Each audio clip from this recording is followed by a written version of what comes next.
go back a bit, you were teaching in public schools. Yes. If you had have heard yourself say those things, would they have made sense to you? Zero sense. All right, so you're. So we should back up a little bit more. Let's do that. Yes. So if education can be understood sort of as a method or a way of transmitting culture of what fathers pass down to sons or something like that, then we can go a little bit further and we can say educare, education, means to lead forward. And we're assuming that it means to take someone from the darkness of error and lead them forward into the light of truth.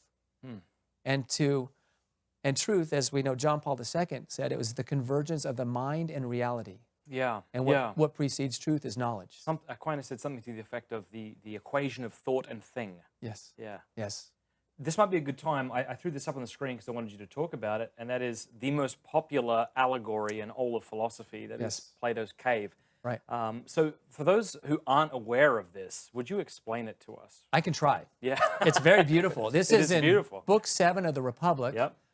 And it begins with Socrates giving this allegory to explain how we can confuse definitions or how we can be so unclear about things. So Socrates said, imagine, if you will, a deep underground cave.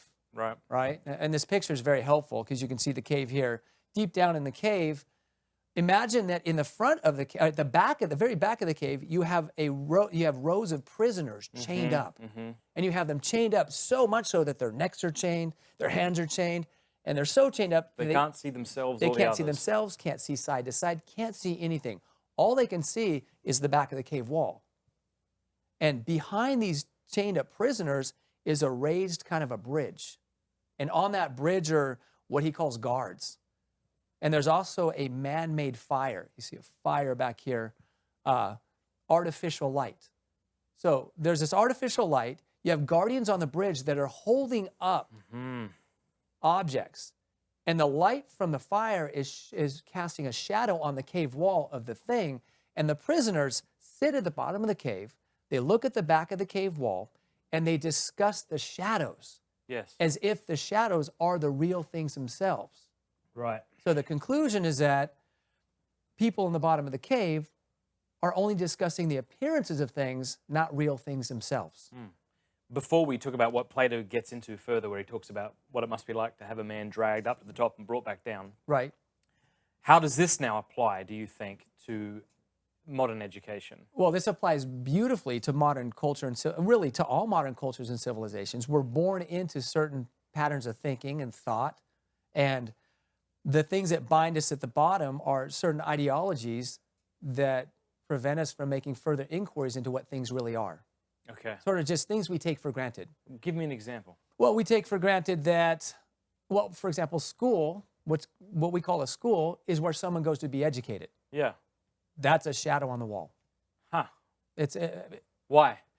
because there is the appearance of education. You have a teacher and Yeah. students coming together, and what looks like teaching goes on. But teaching is going on, isn't it? Teaching is going on. Right. They are And- being well, and led out of teaching's the going on down darkness here of too. error into the light of truth Well, to some no. degree? No, No? no. They're being, My job's to push back on you. yes, here, I'm glad right? you did. They're being taught details about the shadows in the bottom of the cave.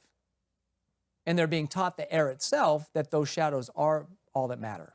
All right. Now, you got to flesh that out for us. Like, give us Yes. some concrete things. Okay. Like, what are some things that teachers teach their students, which are good? You know, things about temperature and measurements and Yes. history and geography and.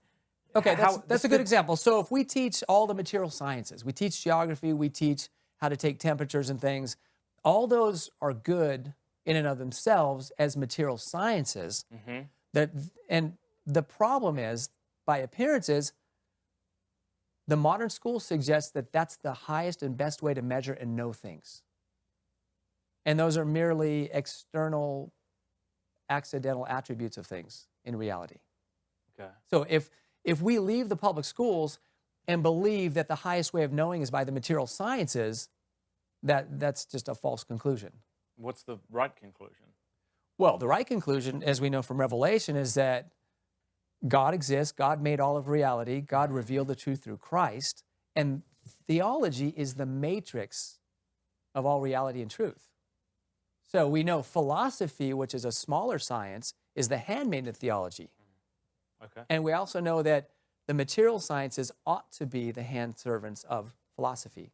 In a proper education, philosophy is the lens through which we should see and order all the other sciences. That's a quote from Newman Okay. in Idea of the University. Yeah. So the public schools are devoid of philosophy and theology. Therefore, they deal pretty much primarily only in shadows and don't go beyond the appearance of things. Okay.